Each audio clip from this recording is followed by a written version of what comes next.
नमस्कार, capital TV Bihar के खास प्रोग्राम दो टूक में आपका बहुत बहुत स्वागत है। दो टूक में आज हम बात करेंगे सत्ता के बदलते रंग का, रिश्तों के बदलते रंग का।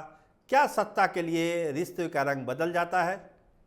तो आज पटना में यही देखा गया जब चिराग पासवान पहुंच गए मुख्यमंत्री निवास पर और एक मुलाकात हुई नीतीश कुमार और चिराग पासवान के बीच में। कितनी खटास थी, कितनी कड़वाहट थी, क्या नहीं था। शब्दों में क्या बयान किया जाए इसका। बिहार फर्स्ट, बिहारी फर्स्ट का नारा और नीतीश कुमार की आलोचना, 7 निश्चय के प्रोग्राम की आलोचना, क्या नहीं हुआ। लेकिन आज जो तस्वीर निकल कर आई मुख्यमंत्री निवास से, वो तस्वीर आप भी देखिए, हम भी देख रहे हैं, पूरा बिहार भी देख रहा है। ये है एनडीए की एकता। लेकिन इस एकता के पीछे की जो कहानी है वो बहुत ही दिलचस्प है। कैसे माने चिराग पासवान, कैसे पहुंच गए नीतीश कुमार के दरबार में और सम्राट चौधरी ने क्या क्या किया। बहुत सारी कहानियां हैं, इस प्रोग्राम में हम आपको बताएंगे। लेकिन एक जो बड़ी खबर है वो यही खबर है, इस मुलाकात का लब्बो लुबाब यही है, जो नतीजा निकला है वो यही है कि समस्तीपुर के जो टिकट है वो अशोक चौधरी की बेटी शांभवी चौधरी को दिया गया है। वो लोजपा की वहां से प्रत्याशी होंगी समस्तीपुर सुरक्षित सीट से। तो समस्तीपुर सीट पर जो रहस्य था, जो सस्पेंस था, वो खत्म हो गया। शांभवी चौधरी वहां से चुनाव लड़ेगी, इसकी पूरी पुख्ता जानकारी है। सूत्र यही बता रहे हैं और जल्द ही इसका ऐलान होने वाला है। देखिए, सम्राट चौधरी की पूरी कोशिश थी। सम्राट चौधरी के लिए बिहार का चुनाव एक बड़ा दाव है। 40 सीटें एक ऐसी चुनौती है जो सम्राट चौधरी को परेशान कर रही है। सम्राट चौधरी जानते हैं कि अगर रिजल्ट, नतीजे अच्छे नहीं आए तो उन पर जो है बौछार लग जाएगी आरोपों की, उनका जीना मुश्किल कर देंगे लोग। और सम्राट चौधरी ने एक जो संकल्प लिया है, बिहार में नंबर 1 की पार्टी बनाना है बीजेपी को, सबसे ज़्यादा विधायक होने हैं, सबसे ज़्यादा सांसद होने हैं बीजेपी के, और सबसे बड़ी बात, जो सबसे बड़ी कुर्सी है बिहार की, वो भाजपा को दिलानी है। ये जो संकल्प है सम्राट चौधरी का, वो आज चिराग पासवान को ले गया मुख्यमंत्री निवास तक। हेलीकॉप्टर पर घूमे आज पूरे दिन, सम्राट चौधरी भी थे, चिराग पासवान भी थे, ढेर सारी बातें हुई। एक नतीजा यही निकला कि अब गिले शिकवे को दूर किया जाए और जो बड़ा लक्ष्य है 40 सीटों का, उस पर अमल किया जाए, उसको देखा जाए, उसको समझा जाए, जो चुनौती सामने है उसको देखा जाए। 2 टूक कहें तो कहा गया कि चलिए मुख्यमंत्री से मिला जाए। और चिराग पासवान के भी मन में ढेर सारी बातें थी जो डिस्कस में आई कि कैसे क्या रिश्ते बिगड़े, कैसे क्या हुआ, 2020 के चुनाव में क्या हुआ। ढेर सारी बातें हेलीकॉप्टर पर होती रही। हवा में जो बातें हुई, जमीन पर एक सच्चाई बनकर उतरी। मुख्यमंत्री से मुलाकात हुई चिराग पासवान की। अब इसको आप चिराग पासवान का सरेंडर कहिए, चिराग पासवान का समझौता कहिए, या अपने पार्टी को आगे बढ़ाने का एक कदम कहिए, ये सारी चीज़ें आप कह सकते हैं। लेकिन जो हुआ वो सबके सामने है। ये तस्वीर बतलाती है कि बिहार में एनडीए अब पूरी तरह से एकजुट है।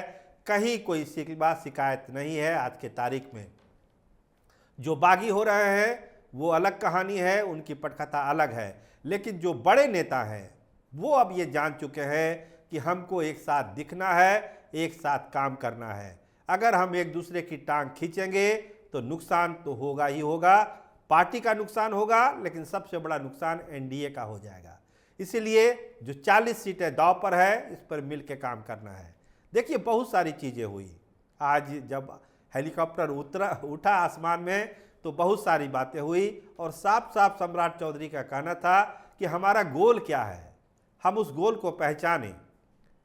बाकी चीज़ें चलती रहेगी ज़मीन पर, लेकिन गोल क्या है? गोल 40 सीट है। और अगर हम अलग अलग दिखेंगे तो क्या परसेप्शन जाएगा जनता के बीच में।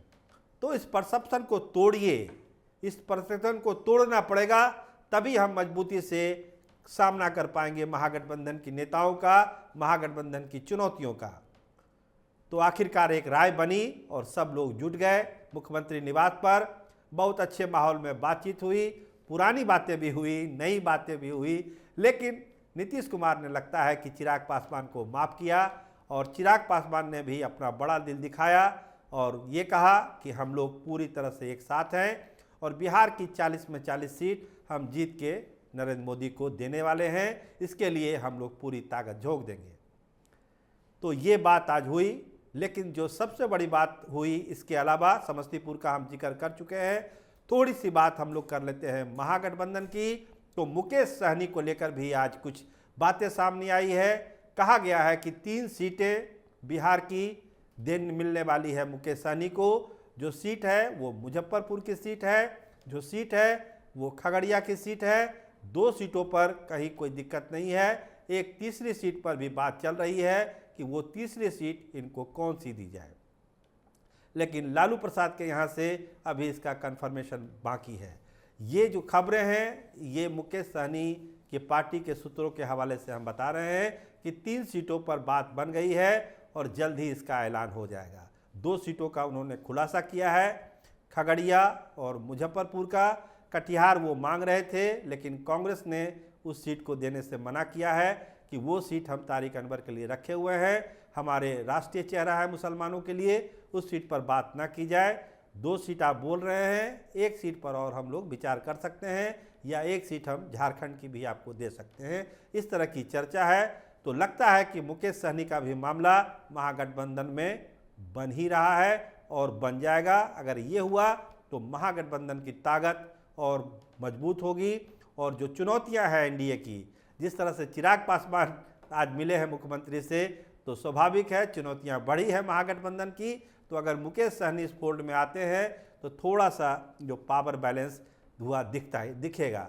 लेकिन जो सबसे बड़ा सवाल यही है जो 2 टूक में हम आपको बताने जा रहे हैं कि सारी चीज़ें ठीक है, बड़े नेता मिल रहे हैं, गले मिल रहे हैं, बात कर रहे हैं, हंसी खुशी विदा हो रहे हैं, लेकिन ज़मीन पर जो बागी बगावत है, जो कार्यकर्ताओं का मूड है, जो कैडर का मूड है, उसको समझना पड़ेगा। अगर चिराग पासवान नीतीश कुमार के गले लगते हैं अच्छी बात है, एक मैसेज जाता है, एक परसेप्शन जाता है, लेकिन ज़मीन पर भी क्या हो रहा है इसको समझने की ज़रूरत है। नवादा में क्या हुआ, विनोद यादव ने नॉमिनेशन कर दिया, क्या असर पड़ेगा आप समझ सकते हैं। जमुई में नॉमिनेशन हुआ चिराग के कैंडिडेट का, क्या एनडीए के सारे नेता वहाँ पर थे, सारे जनप्रतिनिधि जो वहाँ के थे, सारे विधायक वहाँ पर थे नॉमिनेशन में? ये गौर करने वाली बात है। आखिर क्यों नहीं थे सारे जनप्रतिनिधि जो वहाँ के विधायक थे, जमुई लोकसभा क्षेत्र से जितने विधायक हैं उस मीटिंग में क्यों नहीं थे, क्या वजह थी, ये सोचना पड़ेगा। गले मिल रहे हैं मुख्यमंत्री निवास में, अच्छी बात है, लेकिन जमीन पर बात कैसे बनेगी ये महागठबंधन भी देख रहा है, एनडीए भी देख रहा है। चुनौतियां दोनों तरफ से है, बागियों का डर दोनों के तरफ से है, बगावत दोनों तरफ से हुई है। जो जितना बेहतर मैनेज करेगा, 2 टूक बात कहें, जो जितना बेहतर मैनेज करेगा नतीजा उतना ही उसके पक्ष में आएगा। जो ये मैनेज नहीं कर पाएगा उसको नुकसान के अलावा कुछ नहीं होने जा रहा है। तो 2 टूक में 2 टूक बातें यही थी कि चिराग ने एक तरह से सरेंडर किया है, नीतीश कुमार से गले मिले हैं, नीतीश कुमार भी खुल के मिले हैं, चिराग ने भी अपना बड़ा दिल दिखाया है और समस्तीपुर की सीट अशोक चौधरी की बेटी शांभवी चौधरी को मिलने की पूरी संभावना है। अब चिराग के खाते में एक खगड़िया की सीट बच गई है और वैशाली का भी ऐलान करीब करीब हो गया है कि बीना देवी ही वहाँ से प्रत्याशी होंगी। खगड़िया का सस्पेंस बना हुआ है, लेकिन अगले 24 घंटे में वहाँ का भी सस्पेंस खत्म होने वाला है। देखिए रेणु कुशवाहा आगे है वहाँ पर, इसके अलावा 1-2 और प्रत्याशी है। डॉक्टर विवेकानंद की बात हम कर चुके हैं, ये लोग हैं। रणबीर यादव के परिवार के लोग भी रेस में हैं। एक फैसला लेना है चिराग पासवान को कि किसको वो आगे करने जा रहे हैं। तो देखिए जल्द ही फैसला होगा, 24 घंटे के अंदर फैसला हो जाएगा। लेकिन आज जो मुलाकात हुई है नीतीश कुमार से चिराग पासवान की, वो एनडीए के लिए एक अच्छी खबर मानी जा सकती है। बाकी चीज़ें तो ज़मीन पर हो ही रही है। आप देखते रहिए 2 टूक। आपका बहुत बहुत धन्यवाद, आपका बहुत बहुत शुक्रिया।